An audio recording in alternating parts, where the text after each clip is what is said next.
moment he dropped to his knees on my living room rug, hands resting on my thighs, eyes locked on mine, like he finally couldn't keep it inside anymore.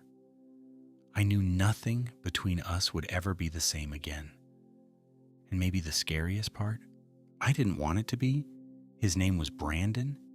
He lived 2 doors down from me for the past 3 years. Married, friendly, the kind of guy who waved when he mowed the lawn, shirtless on Saturdays, and always brought an extra 6-pack when there was a game on. We'd become friends the way neighbors often do. Casual at first, then suddenly too comfortable, like we'd known each other longer than we actually had. Hey, if you're here and feeling the vibe already, hit like, drop a comment, and subscribe to support these stories and help more people find them. It means the world, and it keeps us going. Thanks for being here. We were both in our early 30s. I was single, no pets, no kids, just working from home and keeping mostly to myself. Brandon was the opposite, busy life, wife always traveling for work, 2 golden retrievers, a driveway that always looked like it had just been power washed. He'd knocked on my door more than a dozen times in the last 2 years, sometimes to borrow tools, sometimes to invite me to a barbecue, sometimes just to vent about the house, the job, the stress. And I always let him in, not because I was being polite, but because I liked seeing him. I liked the way he looked when he laughed. I liked how he sat too close on the couch when we watched sports.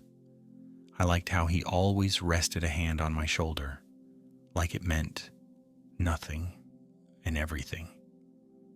But I never thought he saw it. Not really. Not until tonight. It started with a simple knock. "Hey," he said, standing in the doorway wearing a faded black hoodie and old gym shorts. "Can I ask a weird favor?" I raised an eyebrow. "Is it about the dogs again?" He laughed, stepping inside before I even answered. "No, not this time, just... Can I hang out here for a bit? I don't feel like being alone." I let him in, like I always did. He dropped onto my couch like it was his own and cracked open a soda from my fridge like it was routine. And maybe it was. I didn't mind. I liked it more than I'd ever admit. We watched some show neither of us really paid attention to. His leg brushed mine once, then again. He didn't move away. Neither did I. After a while, I finally asked, "Everything okay?" He didn't answer right away. Then he said something that made my chest tighten. "She's gone for the whole week this time." "Your wife?" I asked, though I already knew. He nodded. "She's in Denver. Conference or something. I don't know. We barely talk when she's away." There was something about the way he said it. Flat, distant, like he wasn't sad so much as tired of pretending to be. I turned the volume down. "You okay?" I asked again. Brandon looked at me for a long moment, and when he spoke next, it wasn't about his marriage. "Do you ever feel like you've been lying to yourself for so long, you stop even noticing it?" The air in the room changed. I sat up slightly. "What are you lying to yourself about?" He didn't answer, not with words.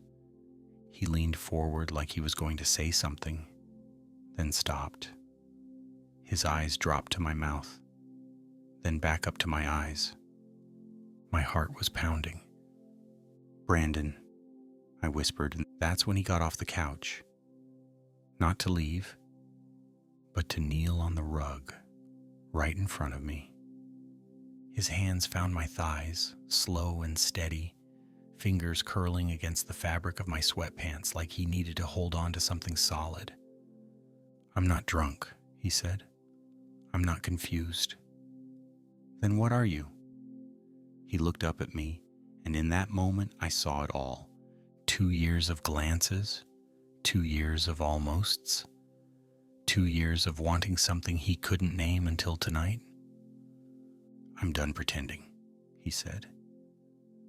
And then, very slowly, his hands slid up from my knees, and he leaned in.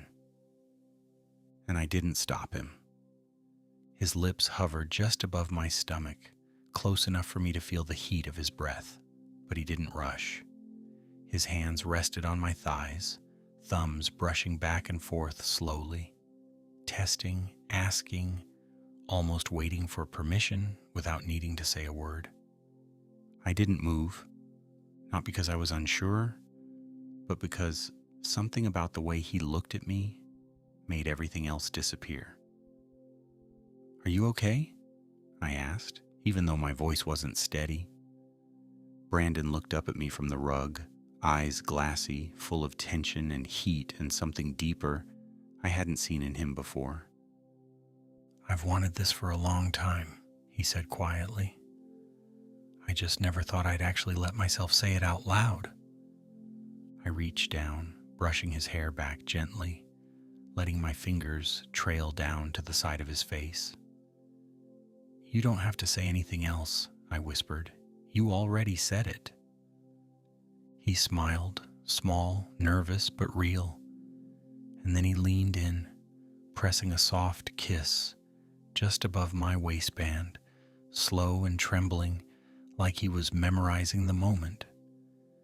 Everything in the room felt thick with silence, but not the bad kind.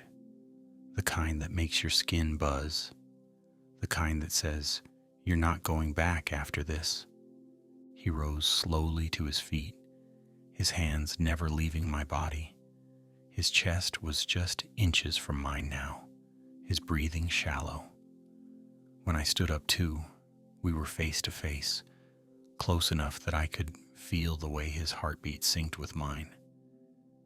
And then he kissed me. It was slow at first, almost careful, like he wasn't sure I'd kiss him back. But when I did, when I leaned in harder, when my hand slid around the back of his neck and pulled him closer, everything inside him shifted. He pressed into me, mouth opening slightly, hands gripping my waist with purpose now, like he'd stopped holding back. His body was warm, solid, familiar, and entirely new, all at once. I could smell the faint hint of whatever cologne he always wore, clean, woodsy, and now tangled forever in my memory. "You sure you're okay with this?" I asked between breaths, even though we were already halfway to something we couldn't undo. "I've never been more sure," he said, his voice lower than I'd ever heard it. He kissed me again, harder this time, and we stumbled backward onto the couch. I pulled him down with me, and he laughed quietly into my mouth, like he was finally letting go of something that had been wrapped around his chest for too long. We lay there, tangled up, kissing like the air between us had been holding secrets for years. His hand slid under my shirt, slow, warm, deliberate, and rested on my chest. My fingers traced his jaw, his shoulder, the curve of his spine. We weren't in a hurry. We didn't need to be. It wasn't about the act. It was about the build. The way his forehead rested against mine after each kiss. The way his thumb brushed circles across my ribs. The way he whispered, "This doesn't feel wrong, not even a little." And then came the pause.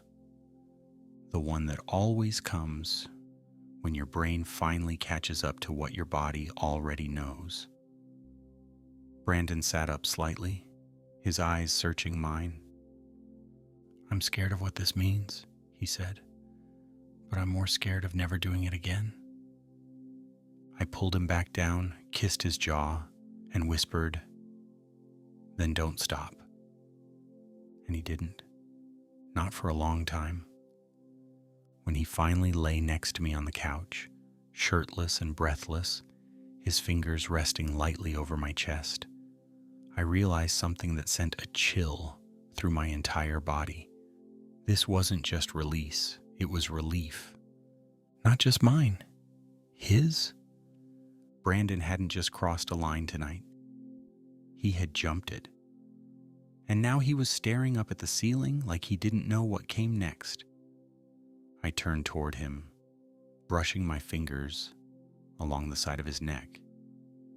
His skin was still warm, his heart still pounding beneath my hand. "You okay?" I asked, even though I already knew the answer was complicated. He didn't look at me right away.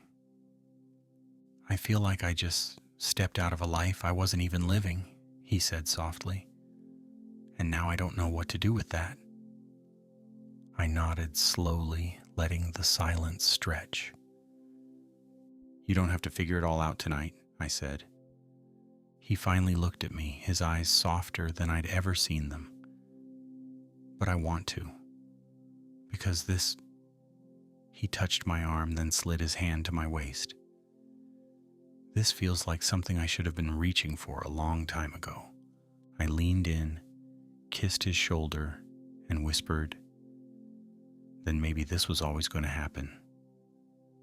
We just didn't know when." That made him smile. Small, but it stayed.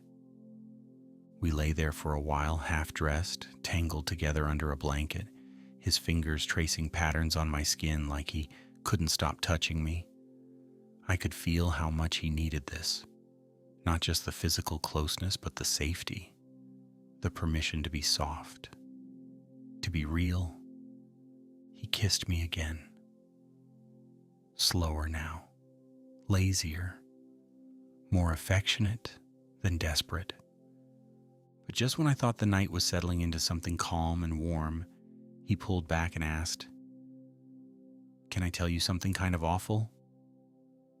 I looked at him, heartbeat ticking up. "Of course." He stared at the ceiling again. I used to picture this, like full-on fantasize about it, even when I didn't want to admit what it meant. "You mean us?" I asked. He nodded. "Yeah. You. This place. That first time I asked for help setting up the grill 2 summers ago. I was already thinking about you then."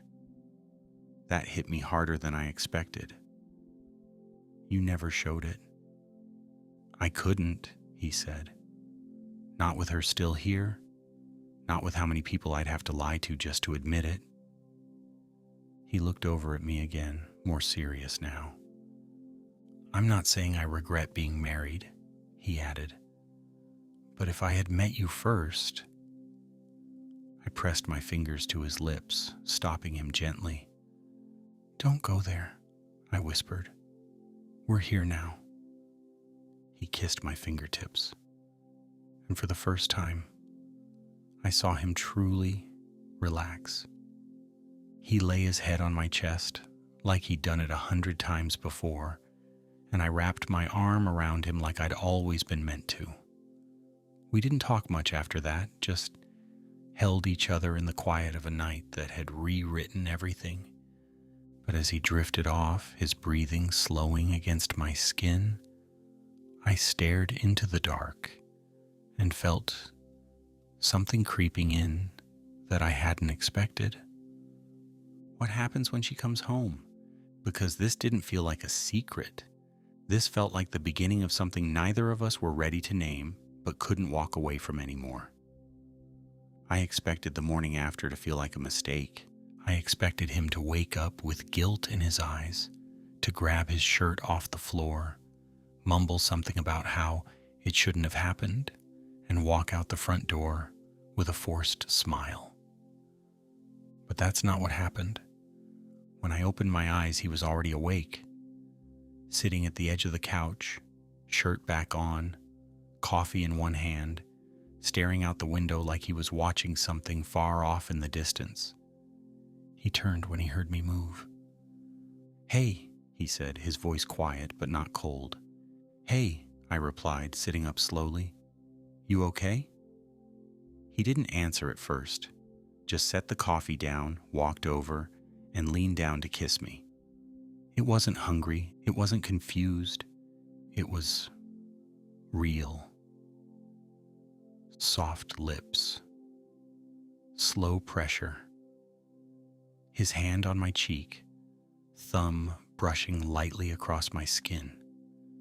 When he pulled back, he rested his forehead against mine and whispered, "That didn't feel wrong, not even for a second." My chest tightened with something warm and terrifying all at once. "I didn't think you'd still be here," I admitted. "I didn't want to be anywhere else." But just as we started to relax into that moment, just as I was about to ask if he wanted to stay for breakfast or maybe even the rest of the weekend, his phone buzzed on the coffee table. 3 times. Then again. He didn't reach for it, but I saw the name flash across the screen. Melanie, wife. He noticed me looking, didn't try to hide it. "She's flying back early," he said. "Storm in Denver. Her meeting got canceled." The silence between us swelled like a wave. "When?" I asked. "Tonight." The air shifted. Suddenly everything that felt so open, so easy, just minutes ago now felt complicated, temporary, fragile. Brandon sat down beside me, hands rubbing his thighs anxiously. "I don't want this to end just because she's back." I looked at him. "Then what do you want it to be?" He hesitated. "I don't know," he said. "But I know I'm not going to pretend it didn't happen. I don't want to erase this. You. Us." That should have made me feel better, but it didn't. Not entirely. "Are you going to tell her?" I asked. His eyes flicked to mine, and the answer was written all over his face. "Not yet." "I need time," he said, "to figure out how to do this the right way." I nodded slowly. "I get it. But if I'm going to be the thing in the middle, I can't do that forever." His hand found mine, fingers lacing. "I don't want you in the middle. I want you with me. And I'll get there. I swear." I squeezed his hand, trying to ignore the sinking feeling in my stomach. Because as much as I wanted to believe him, as much as I felt everything between us was real, I also knew something he hadn't said yet. He had a life, a house, a wife, and tonight she was walking back through his door. He stood at the door for a long time, hoodie back on, keys in one hand, his wedding ring back on the other. Neither of us said anything at first. His duffel bag sat near the couch, half zipped, his shoes untied, like even his body didn't know whether it was coming or going. "You don't have to go," I said quietly, even though I knew he did. Brandon turned to me, his eyes already softer than they should have been. "I do. I can't not be there when she walks in." I nodded. "Because that's still your home." He hesitated, then walked back over to me. He stood between my knees, hands on my shoulders, his gaze heavy with something that wasn't quite regret, but wasn't peace either. "You know what the worst part is?" he said. "This feels more like home than anything I've had in years." I wanted to pull him in. I wanted to beg him to stay. But instead, I reached up, ran my hand slowly down his chest and whispered, "Then do something about it." He leaned down and kissed me again. Slow, deep, lingering like a promise he wasn't ready to break. Then he whispered, "Give me a few days. I need to talk to her. I need to do this the right way. Then I'll come back." I searched his eyes. "You swear?" He nodded. I've never been more sure. And then he walked out, not like a man leaving a mistake behind, but like a man stepping back into a lie so he could untangle it. I stood at the window after he left, watching him walk the short distance back to his house. I saw the porch light flip on. I saw his front door swing open. I couldn't see her face, but I saw the shape of it, framed in the light as she stepped aside to let him in. Then the door closed, and I was alone. The next 3 days felt like weeks. He didn't text, he didn't call, and I didn't reach out. Not because I didn't want to, but because I needed him to make the next move. I had given him my trust. Now I needed him to honor it. Every time I passed his house, I slowed down. I noticed the porch light was always on. His car didn't move. Her car was back too. From the outside, it looked normal again. Too normal. Like none of it had happened. By day 4, I started to doubt. By day 5, I hated myself for hoping. But on day 6, just after 9 p.m., there was a knock on my door. And when I opened it, he was standing there in a plain black t-shirt, jeans, no ring, no smile, just tired eyes and something in his hands. It was the set of keys to his house. Without speaking, he reached for my hand, placed them in my palm, and said, "I moved out." I stared at him, breath caught in my throat. "She didn't yell, she didn't cry," he said. "She just looked at me and said she knew that I hadn't been happy in a long time, that she'd seen it in my eyes, and that I owed it to myself to stop pretending." I couldn't believe it. "You told her about us?" "I told her the truth," he said. "Every part of it." I felt my knees go weak. He stepped inside, closing the door behind him, and whispered, "Now I just want to be where I should have been all along." Then he kissed me. And this time it didn't feel like a secret. It felt like a beginning. Brandon didn't ask if he could stay that night. He walked in, dropped the small overnight bag at the door, and took off his shoes like he'd already done it 100 times before. And maybe, in some ways, he had. Maybe he'd been stepping into this life slowly over the past 2 years, without even realizing. But this time was different. This time, when he kissed me in the kitchen, it wasn't soft.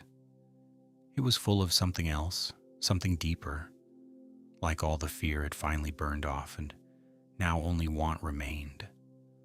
Want, not for a night, not for a favor, but for us. He pulled away just enough to breathe and rested his forehead against mine.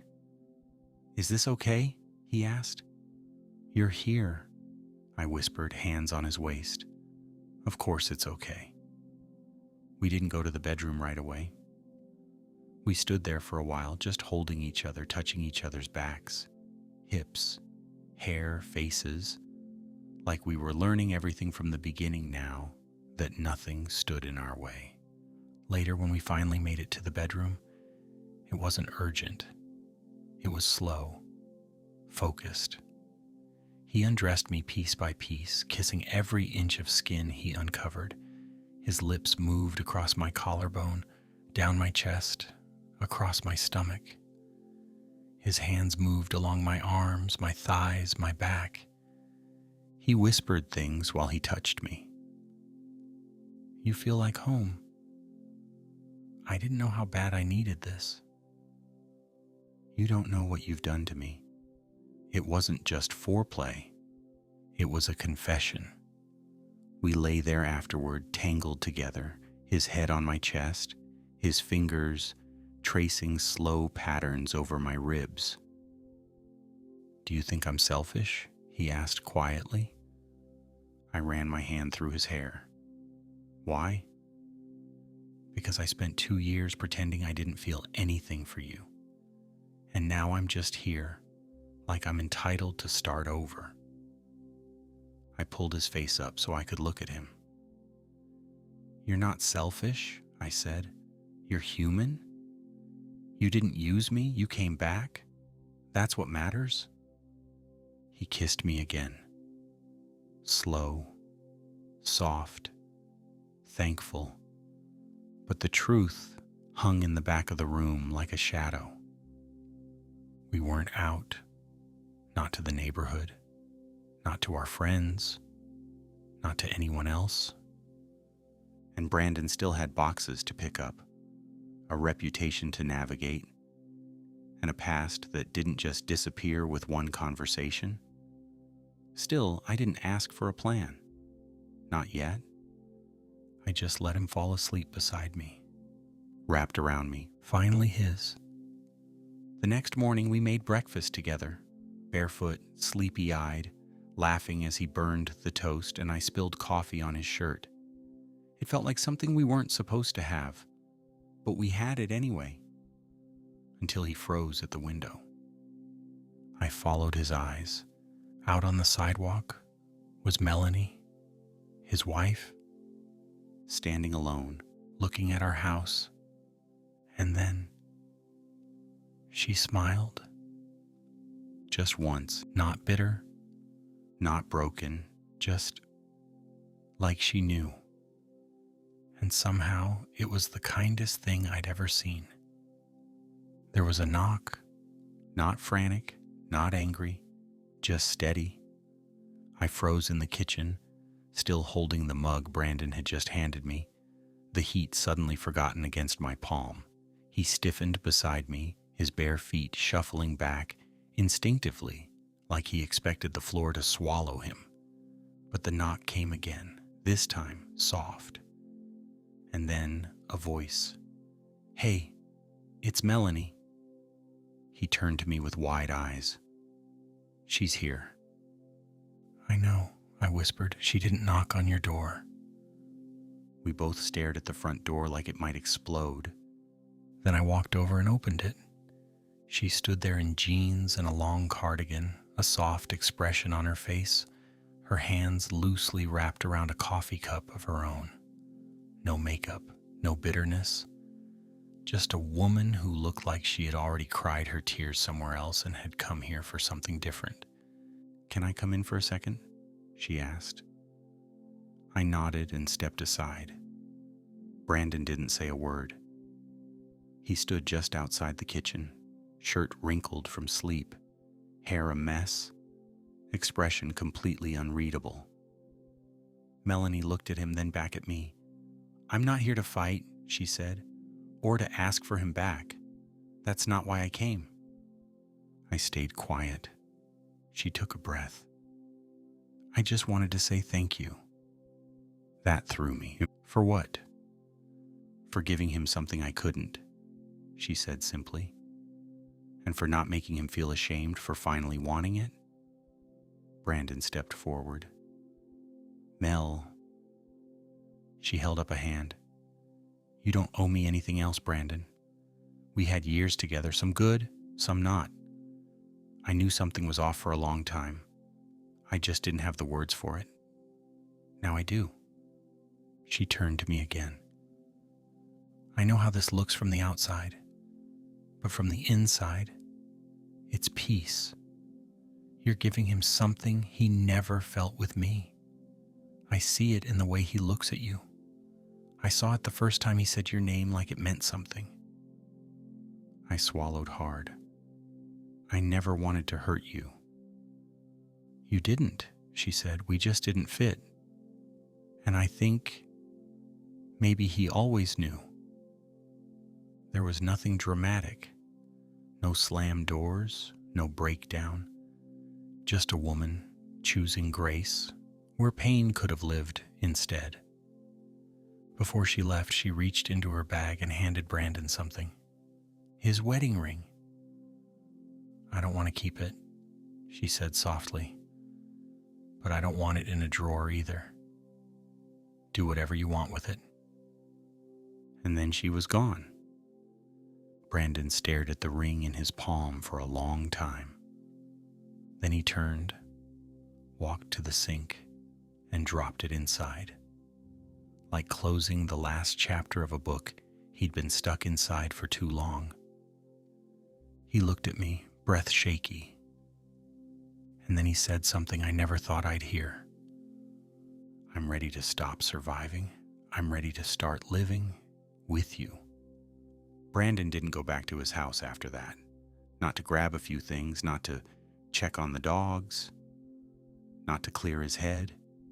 He just stayed.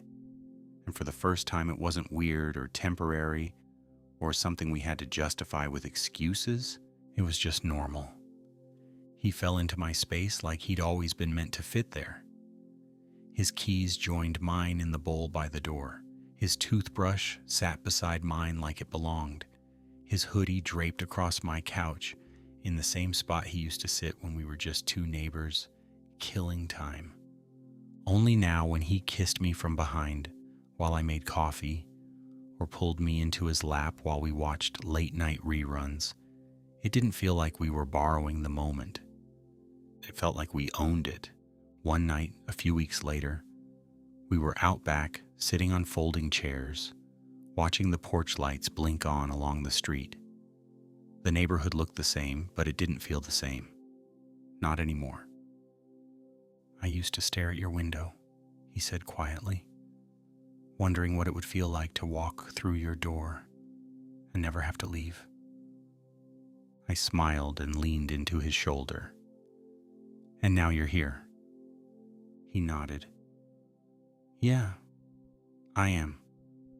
Then he added, "Do you think they know?" I looked toward the other houses, familiar porches, quiet windows, friendly faces that used to greet him with waves when he was still her husband, still the guy with the grill and the good lawn and the dog that barked at nothing.